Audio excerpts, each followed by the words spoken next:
Hi everybody, I'm Natalie with Missouri Star Quilt Company, and today I have a fun project for you.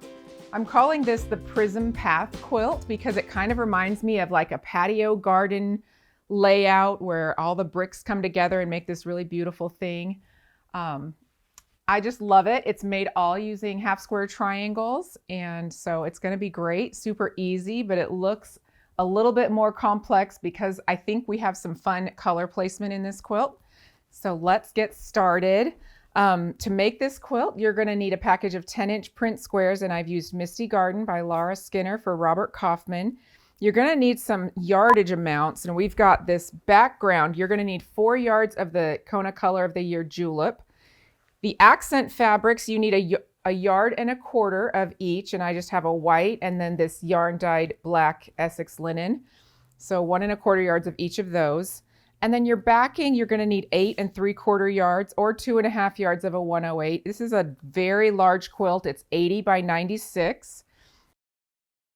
This fabric is absolutely beautiful on the back. It's this large floral print, very pretty, multicolored. The machine quilting pattern that I used is loops and swirls. And I just think it's pretty. It just comes together, looks really nice. All right. So let's get started. So this is really fun.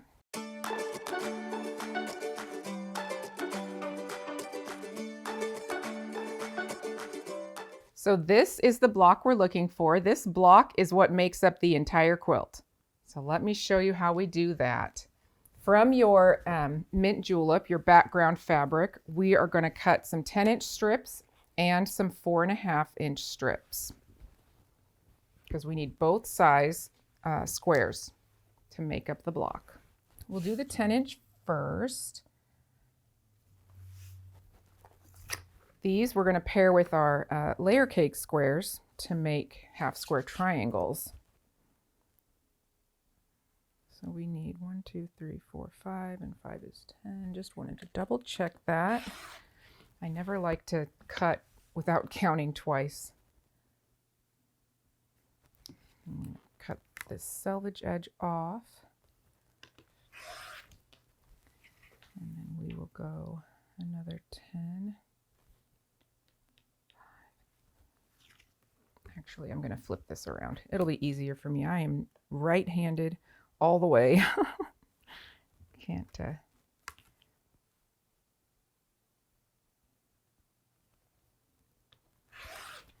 all right. So we'll set these aside just for the moment. Then we're going to cut a 4.5-inch strip off of each of the rest of our fabrics, because we just need a few 4.5-inch squares that fill in the middles and the corners. And I'm just going to cut this down, cut off the selvage and the fold.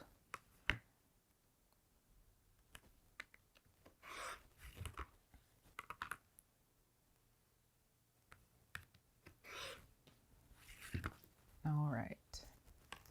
And I'm going to do one more from each of these, just a 4.5-inch strip. I think I can probably stack them.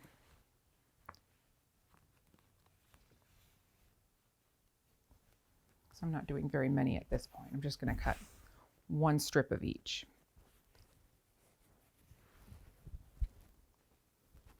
Nope, this one needs to be straightened.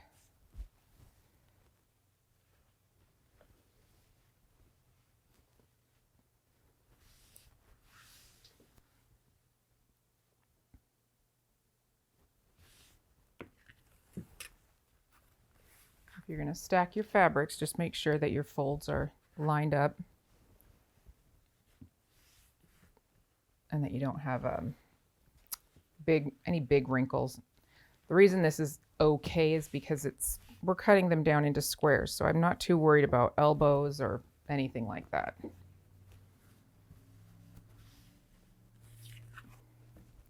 I am going to straighten up my first edge though.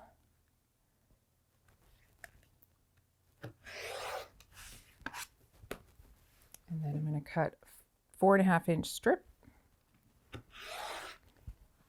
Put that away.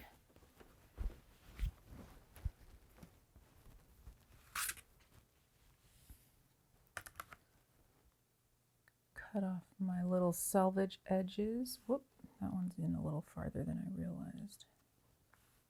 All right.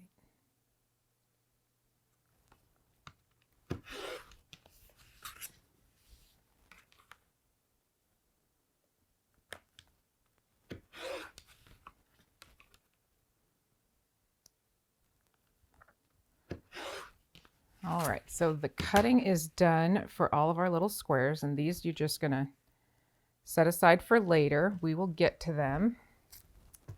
So the next step is to make half square triangles. So we are going to use our Make 8 method, which means you're going to take a piece of fabric from your layer cake and you're going to pair them with your Julep 10-inch squares that we just cut.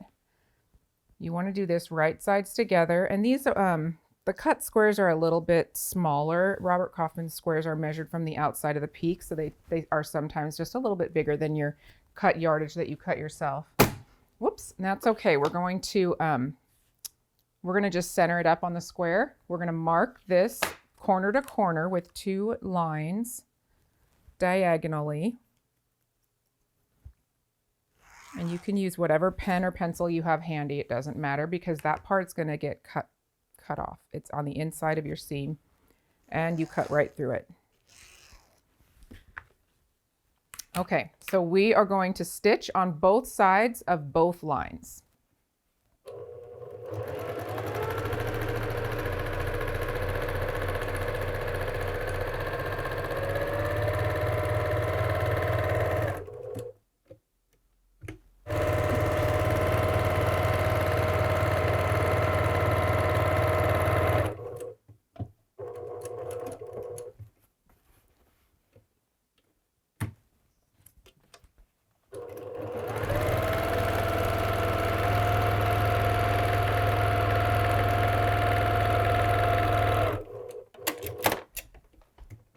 All right, so once we've got our seams sewn on both sides of both lines, then we are ready to cut.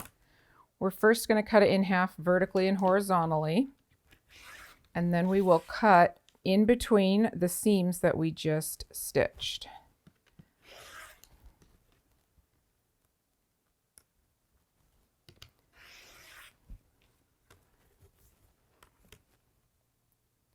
So at this point, you are going to want to square up these triangles to 4.5. And if you like the Clearly Perfect, now is the time to do it.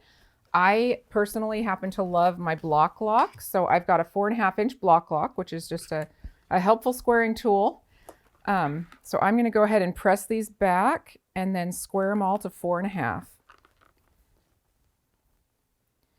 And you can set your seams if you want to, or not if you don't want to. I'm not that picky on it.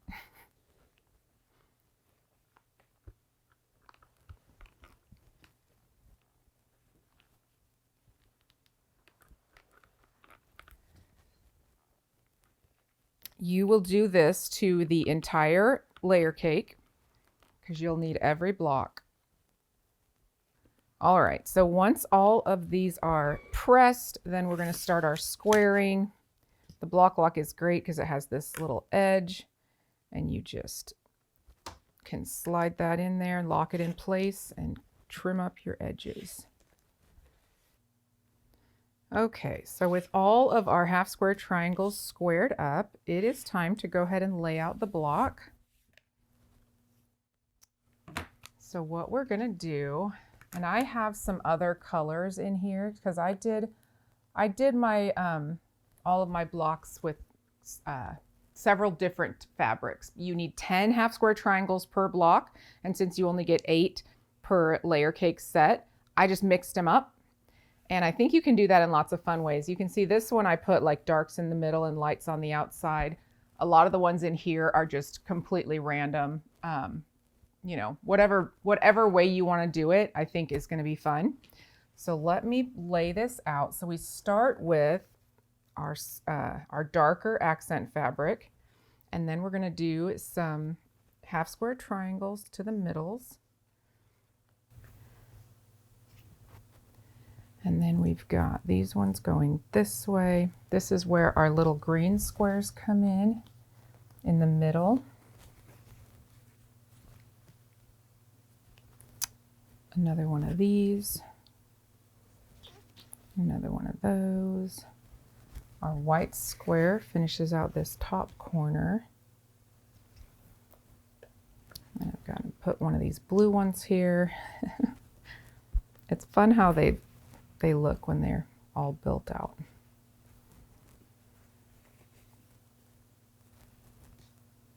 And that one.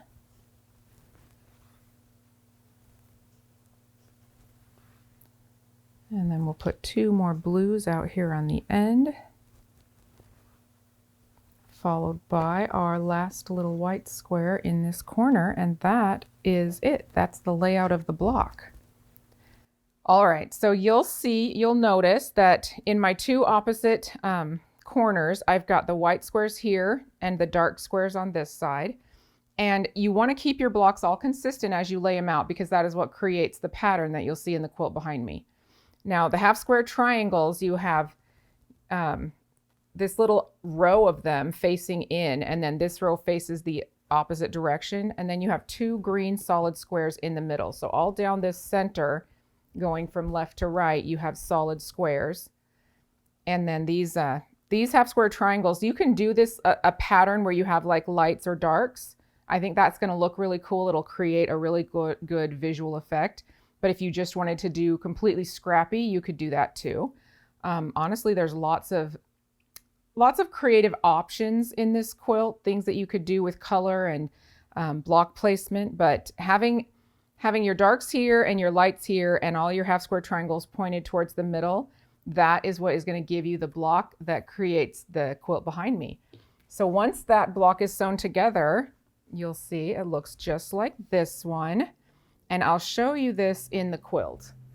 So we start up here with our gray up in the top left corner, and then it turns every other block, just like this. So you flip them, keeping these dark squares together, and then the light squares join. You'll have these larger blocks of color, just like that. And then flip it again. And one more. So what we have here is we have 1, 2, 3, 4, 5 by 1, 2, 3, 4, 5, 6. So it's a 5 by 6. There's 30 blocks. You really only need, you don't need the entire layer cake, but I like to do the whole thing just so that we have lots of options for color. And that's it. You're going to sew it together. I didn't put a border on it because I felt like it was big enough already, but if you wanted to, that would be great. It'd look beautiful. So that's it. This quilt is super simple and fun to make. I hope it's inspired you and that you have enjoyed this tutorial on the Prism Path quilt from Missouri Star Quilt Company. Thank you so much for joining me for this video today. I hope that you enjoyed it and that it inspired your creativity. And guys, we're at almost 1 million quilters strong in our community. So if you know of anybody that you think might like to join us and learn quilting with us, bring them on in, put your arm around them, and tell them to subscribe to our channel so that we can all learn and grow together.